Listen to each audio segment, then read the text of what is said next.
where the Lakers lost 115 to 110 to the Chicago Bulls in a very close one. Um, I was not really expecting to come away with a win, especially after how bad we played against the Timberwolves the previous game. Um, I would say that the way this game finished, it kind of stung because the fact that we did have a chance to win this game and we had chances after chances to close it out. That's the part that stung. Um, I don't really mind the loss because I kind of expected it, but it was like I say, the fact that we had it right where we wanted the Bulls, and we just couldn't take advantage. Uh, I want to say a percentage of this blame goes on the coach because I feel like he should not have went with LeBron in that small ball lineup to close the game out. We needed to secure a lot of those rebounds, and the Bulls were missing some shots. We were playing initial good defense, but we just could not secure enough rebounds to seal the win. We just kept letting them get second opportunity after second opportunity, and that was just absolute killer. I don't know why he elected to go with that small ball lineup, especially when the Bulls had their big man in, and he was just killing us, man. He was just killing us.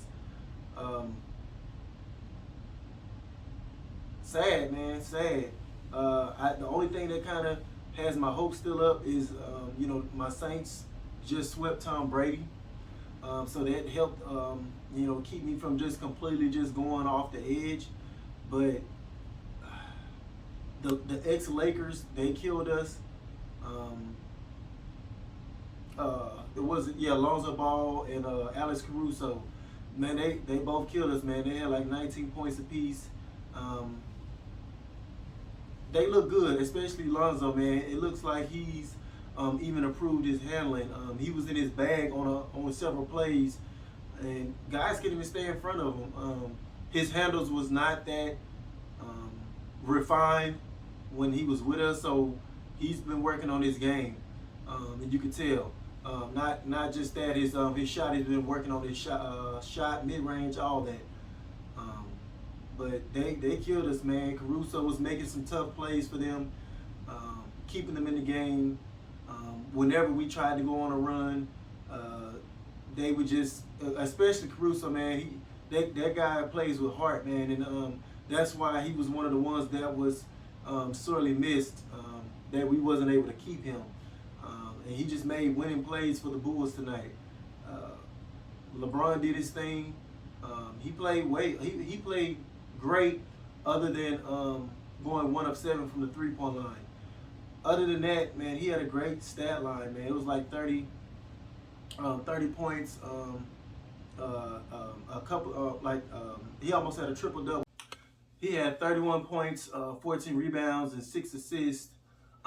He played amazing tonight, man. Westbrook did his thing as well, added 20 points. He just had 6 turnovers. That was 1 turnover too many.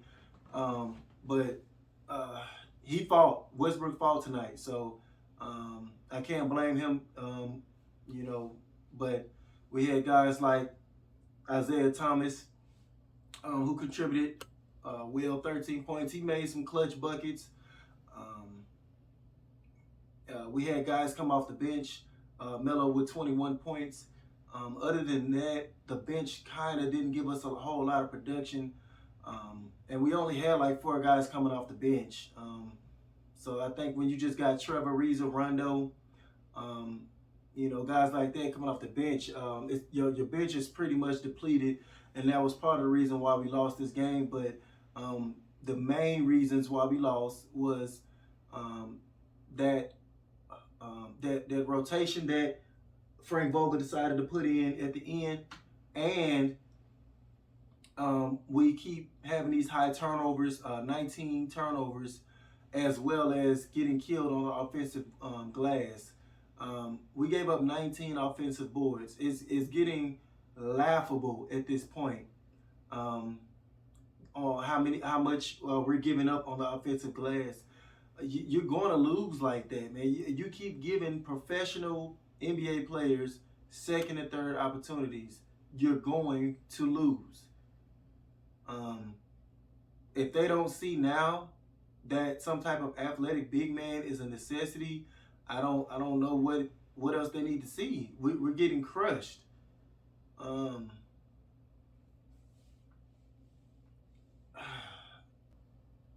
Our defense still looks old at times. We could not stop DeMar DeRozan. He ended up with like 38 points, and it's mighty funny how these guys rush back to play the Lakers. The Bulls have been decimated with players out from health and safety protocols, but for some reason they just spring to life like some spring chicken when it's time to play the Lakers. And he came back right on cue and almost dropped the 40 piece on us. His mid-range is deadly. He's one of the deadliest mid-range shooters to ever play the game. And that's high praise for DeMar DeRozan, for somebody who a lot of people deem to be on the back end of his career coming into this season. And I felt like we made a mistake not trying to go harder after that guy, and he really wanted to come to LA. I mean, he was just in open arms, like begging the Lakers to sign him. And I feel like we could have done both. We could have kept Westbrook. I know some people might say, well, should we have actually traded for DeRozan instead of Westbrook? You could have. We could have had both. Traded for Westbrook, and half of these trash guys that we picked up, we could have left that cap room and signed DeMar DeRozan to that mid-level exception, and which he was willing to accept. The Bulls got a steal. They got DeMarzin on a bargain, and he's playing better than a lot of these superstars that's still struggling this year. And that's how quickly you can turn your franchise from being a legit championship contender to just mediocre by the decisions that you do make and the decisions that you don't make in the off season. And that one right there is one that is probably going to bite us. And he's just giving the Bulls a level of production that nobody saw coming. And just to think of that, we could have had that on this team is sickening. It's sickening to say the least. We would not be in this predicament right now. I can tell you that much. If we had him, I can tell you that much. But they didn't even have Levine tonight, and I still didn't feel like we was gonna win, even though they didn't even have Levine. But it's just the fact that they got my hopes up like that and didn't close. Just did silly things to not close it out. So that's that, guys. That's all I got for today, man. But as always, thank y'all for watching. If y'all love this channel, please help it grow by sharing, and subscribing. And I'll catch you guys on the next one. Peace.